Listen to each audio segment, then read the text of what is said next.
நேற்று வெளியான ஒரு தொலைக்காட்சி நிகழ்ச்சியில் நீங்கள் எல்லாருமே பார்த்துருப்பீங்க. அது வந்து நாய் பிடித்தவர்கள் நாய் பிடிக்காதவர்கள் அப்படிங்கிற ஒரு நிகழ்ச்சி வந்தது.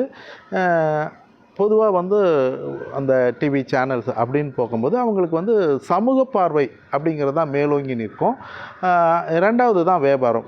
ஆனால் நேற்று வியாபாரத்தில் அவங்க பெரிய அளவில் ஜெயிச்சிட்டாங்க.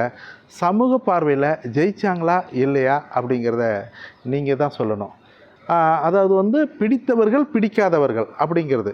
அப்போ ஒரு பிரச்சனை அப்படின்னா வாதியும் பிரதிவாதியுமே மோத விட்டு வேடிக்கை பார்க்கறது, இது பிரச்சனைக்கான தீர்வு. இது இல்லை.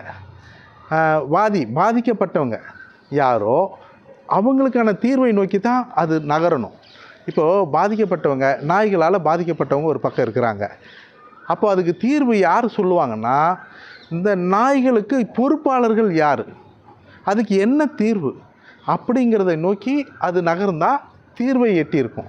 அதுக்கு யார் பொறுப்பாளர்கள்? இப்போது நாய்க்கு பொறுப்பேற்கக்கூடிய சென்னை மாநகராட்சி அதுக்கான டாக்டர்களை வச்சு அந்த விவாதத்துக்கு கொண்டு வந்திருக்கணும். அதே மாதிரி கால்நடை மருத்துவர்கள் அவங்கள கொண்டு வந்திருக்கணும். அதே மாதிரி விலங்குகள் நல வாரியம் அவங்கள அதில் கொண்டு வந்திருக்கணும். அதே மாதிரி கால்நடைத்துறை அமைச்சர் அவங்க டிபார்ட்மெண்ட்டில் இருக்கிறவங்கள கொண்டு வந்துடணும். எந்த பிரச்சனைக்குமே நீங்கள் வாதியும் பிரதிவாதியும் எவ்வளோ வேணால் சண்டை போடலாம், எந்த ஒரு பிரச்சனைக்குமே தீர்வை சொல்கிறது அரசாங்கம் தான். இப்படி ஒரு பிரச்சனை இருக்குது, இதுக்கு நீங்கள் என்ன தீர்வு சொல்கிறீங்க, இதை சரி பண்ணலாம், மக்களை பாதிக்காமல் இருக்கிறதுக்கு என்ன பண்ணலாம் அப்படின்னு சொல்லிட்டு முடிவை எடுக்க வேண்டியவங்க எல்லாரையும் உட்கார வச்சு கேள்வி கேட்டு மக்களோட பிரச்சனையை சொல்லியிருந்தா அது தீர்வை நோக்கி போயிருக்கும்.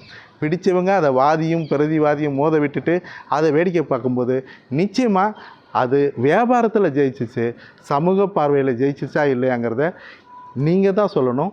இப்படி செஞ்சுருந்தால் நல்லாயிருக்கும், தீர்வை நோக்கி போயிருக்குங்கிறத என்னோட முடிவு. உங்களோட முடிவு என்னங்கிறத நீங்களே தெளிவாக சொல்லுங்கள். நீங்களும் உணவளிக்க உதவலாம். Please help us to feet.